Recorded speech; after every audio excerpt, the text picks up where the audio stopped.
Hello friends, welcome to Kannan info Tamil. நம்ம இன்னைக்கு என்ன டாபிக் பார்க்க போறோம் அப்படின்னா 3 முக்கியமான டிஃபென்ஸ் அப்டேட் இந்த வீடியோல பார்க்க போறோம். முதல் டிஃபென்ஸ் அப்டேட், ஈஜிப்ட் தன்னுடைய விமானப்படையில் பயன்பாட்டில் உள்ள ரஷ்ய விமானங்கள் மற்றும் ஹெலிகாப்டருக்கு உதிரி பாகங்களை இந்தியா சப்ளை செய்ய வேண்டும் அப்படின்னு ஒரு உதவி கேட்டிருக்காங்க. எதற்காக ஈஜிப்ட் இந்தியாவிடம் ரஷ்ய விமானங்களுக்கு தேவையான உதிரி பாகங்களை சப்ளை செய்ய சொல்றாங்க? இந்தியா எந்த விமானங்களுக்கு தேவையான உதிரி பாகங்களை ஈஜிப்டுக்கு சப்ளை செய்ய போறாங்க அப்படிங்கிறது குறித்து பார்க்கலாம். இரண்டாவது டிஃபென்ஸ் அப்டேட், பிரேசில் நாடு தன்னுடைய விமானப்படையில் gripen-e அப்படிங்கிற புதிய விமானங்களை இணைச்சிருக்காங்க. இந்த விமானங்கள்ல இருந்து பயன்படுத்துவதற்காக Brahmos-NG மிசைல இந்தியா தங்களுக்கு ஏற்றுமதி செய்யணும் அப்படின்னு கோரிக்கை வச்சிருக்காங்க.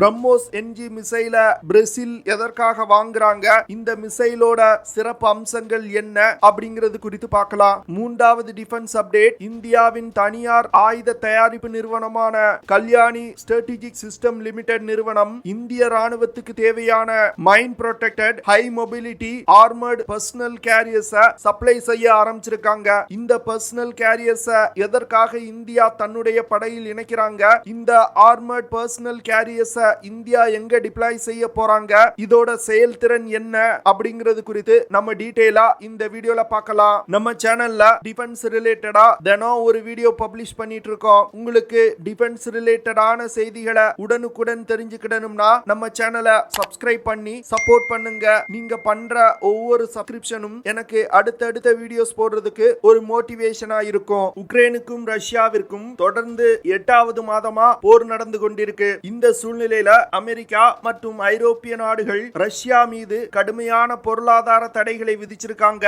இதனால ரஷ்யாவிடம் இருந்து ஆயுதம் வாங்கிய நாடுகள் கடுமையான நெருக்கடிக்கு உள்ளாயிருக்காங்க. ஆனா இந்திய படையில் பயன்படுத்தப்படும் 60% ஆயுதங்கள் ரஷ்ய ஆயுதங்களா இருந்தாலும் இந்தியாவிற்கு எந்த ஒரு ஸ்பேர் பார்ட்ஸ் தட்டுப்பாடும் இதுவரைக்கும் ஏற்படல.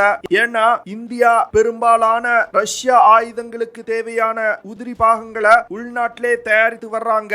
இந்த சூழ்நிலையில ஈஜிப்ட் விமானப்படை இந்திய விமானப்படையிடம் தன்னுடைய விமானப்படையில் பயன்பாட்டில் உள்ள ரஷ்ய தயாரிப்பு விமானமான Mi-29 M2 மற்றும் Mi-17 ஹெலிகாப்டர்களுக்கு தேவையான உதிரி பாகங்களை சப்ளை செய்யுமாறு கோரிக்கை வச்சிருக்காங்க.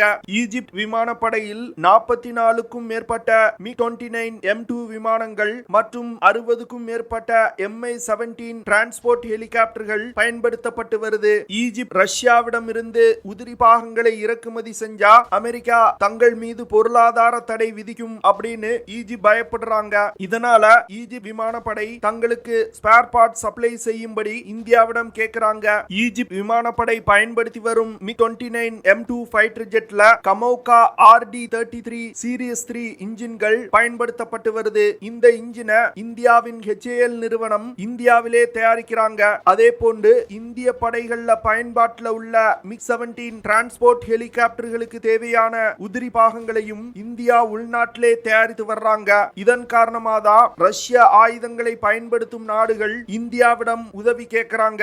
இந்தியா இந்த சந்தர்ப்பத்தை சரியா பயன்படுத்திக்கிட்டாங்கன்னா வரும் காலத்துல பெருமளவுல ஆயுத ஏற்றுமதியை இந்தியா அதிகரிக்க முடியும். இரண்டாவது டிஃபென்ஸ் அப்டேட், சில மாதங்களுக்கு முன்பு DRDO மற்றும் HAL நிறுவனத்தை சேர்ந்த ஒரு பிசினஸ் டெலிகேட் சவுத் அமெரிக்க நாடுகள்ல சுற்றுப்பயணம் மேற்கொண்டிருந்தாங்க. இந்த சுற்றுப்பயணத்தின் போது பிரேசில் நாடு இந்தியாவின் Brahmos-NG மிசைல்களை வாங்குவதற்கு விருப்பம் தெரிவிச்சிருக்கிறதா செய்திகள் வெளிவந்தன. பிரேசில் ஸ்வீடன் நாட்டின் சாப் நிறுவனத்தால் தயாரிக்கப்பட்ட gripen-e ஃபைட்டர் ஜெட்டுகளை புதிதாக தங்களுடைய விமானப்படையில் இணைச்சிருக்காங்க. இந்த ஃபைட்டர் ஜெட்டுகள்ல இருந்து பயன்படுத்துவதற்காக ஆயுதங்களை பிரேசில் தேர்வு செஞ்சு வர்றாங்க. இந்த சூழ்நிலையில தான் இந்தியாவின் Brahmos-NG மிசைல்களை வாங்குவதற்கு பிரேசில் விருப்பம் தெரிவிச்சிருக்காங்க. இந்தியா Brahmos-NG மிசைல்களை தற்போதுதான் டெவலப் செய்து வந்துகிட்டு இருக்காங்க. ஆனா இந்த மிசைலை வாங்குவதற்கு உலகின் பல நாடுகள் போட்டி போடுறாங்க. இந்த Brahmos-NG missile next generation of BrahMos missiles அப்படின்னு சொல்லலாம். இந்த மிசைல் ஒரு ஷார்ட் ரேஞ்ச் ராம்ஜெட் இன்ஜினால் இயக்கக்கூடிய சூப்பர்சானிக் மிசைல். இந்த மிசைலோட ரேஞ்ச் 400 கிலோமீட்டரா இருக்கும் அப்படின்னு எதிர்பார்க்கப்படுது. Brahmos-NG மிசைல்னால மாக் 3.5 அப்படிங்கிற வேகத்துல பறந்து சென்று இலக்கை தாக்க முடியும். அதாவது ஒலியின் வேகத்தை விட 3.5 மடங்கு வேகமா இந்த மிசைல்கள் சென்று இலக்கை தாக்கும். இந்த மிசைல் 5 மீட்டர் நீளமும் 1.5 டன் எடை கொண்டதா இந்தியா டெவலப் செய்து வந்துகிட்டு இருக்காங்க.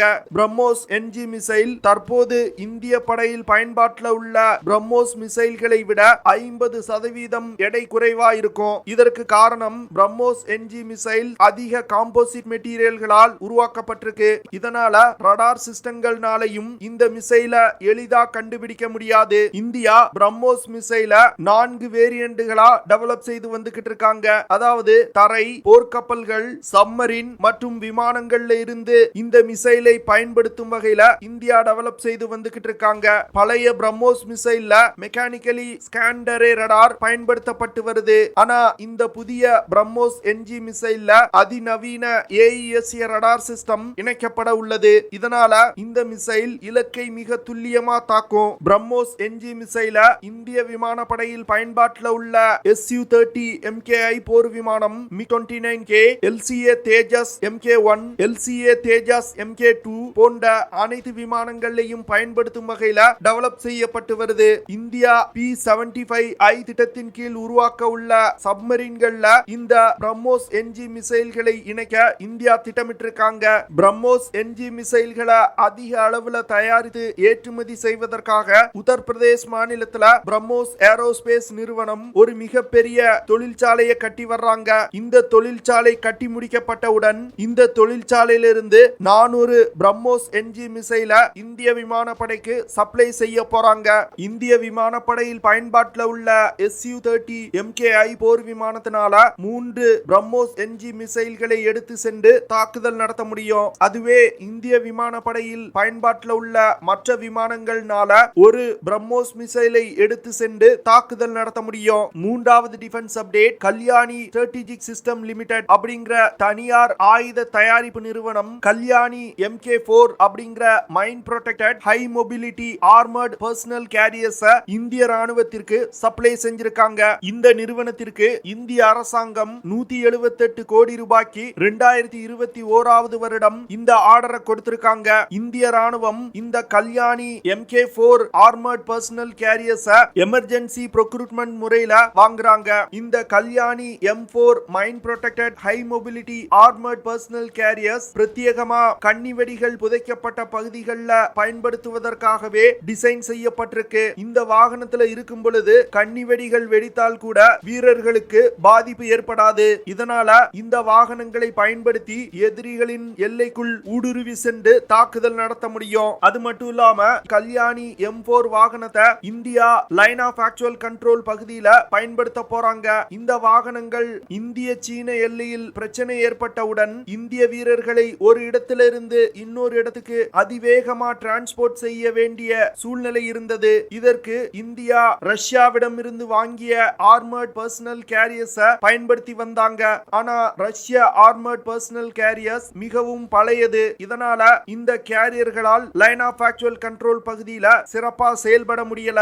இதன் காரணமாக தான் கல்யாணி ஸ்ட்ராட்டஜிக் சிஸ்டம் லிமிடெடுக்கு இந்த ஆர்டரை கொடுத்திருக்காங்க. அது மட்டும் இல்லாம சீனா பெருமளவுல armoured personnel carriers line of actual control பகுதியில தன்னுடைய வீரர்களை டிரான்ஸ்போர்ட் செய்வதற்கு பயன்படுத்துறாங்க. இதனால சீனா எவ்வளவு வேகமா தன்னுடைய வீரர்களை ஒரு இடத்திலிருந்து இன்னொரு இடத்துக்கு டிரான்ஸ்போர்ட் செய்றாங்களோ அதை விட சிறப்பா இந்தியா செய்ய வேண்டிய சூழ்நிலை இருக்கு. இதன் காரணமாக தான் இந்த வாகனங்களை இந்தியா வாங்கியிருக்காங்க. இந்த ஆர்மர்ட் பர்சனல் கேரியர்ஸ் 16,000 கிலோகிராம் எடை கொண்டது. கல்யாணி M4 ஆர்மர்ட் பர்சனல் கேரியர்ல 10 வீரர்களை டிரான்ஸ்போர்ட் செய்ய முடியும். இந்த ஆர்மர்ட் பர்சனல் கேரியர்னால 2300 கிலோகிராம் எடையை சுமந்து கொண்டு பயணிக்க முடியும். இந்த வெஹிக்கிள்னால அதிகபட்சமா 800 கிலோமீட்டர் தூரம் வரைக்கும் டிராவல் செய்ய முடியும். கல்யாணி M4 ஆர்மர்ட் பர்சனல் கேரியர்னால அதிகபட்சமா 140 கிலோமீட்டர் பெர் ஹார் வேகத்துல பயணிக்க முடியும். இந்த வாகனத்தை இயக்குவதற்கு டர்போ டீசல் இன்ஜின் பயன்படுத்தப்பட்டு வருது. இந்திய அரசாங்கம் தற்போது கொடுத்திருக்க 178 கோடி ரூபாய் ஆர்டர் ஒரு தொடக்கம் தான். வரும் காலத்துல அதிகமான எண்ணிக்கையில இந்த Kalyani M4 armoured personnel carriers இந்திய படையில் இணைக்கப்பட உள்ளது. ஓகே ஃப்ரெண்ட்ஸ், நம்ம வீடியோவோட நிறைவு பகுதிக்கு வந்துட்டோம். இதெல்லாம் தான் நான் உங்ககிட்ட ஷேர் பண்ணணும் அப்படின்னு நினைச்ச விஷயங்கள். ஐ ஹோப் நான் ஷேர் பண்ண விஷயங்கள் உங்களுக்கு பிடிச்சிருக்கும்னு நினைக்கிறேன். அப்படி பிடிச்சிருந்துச்சுன்னா ஷேர் பண்ணுங்க, லைக் பண்ணுங்க, கமெண்ட் பண்ணுங்க. மறக்காம நம்ம சேனலுக்கு சப்ஸ்கிரைப் பண்ணுங்க. அப்படியே அந்த பெல் நோட்டிபிகேஷனை கிளிக் பண்ணி ஆல்ங்கிற ஆப்ஷனை எனேபிள் பண்ணிக்கங்க. See you in the next video. Jai Hind.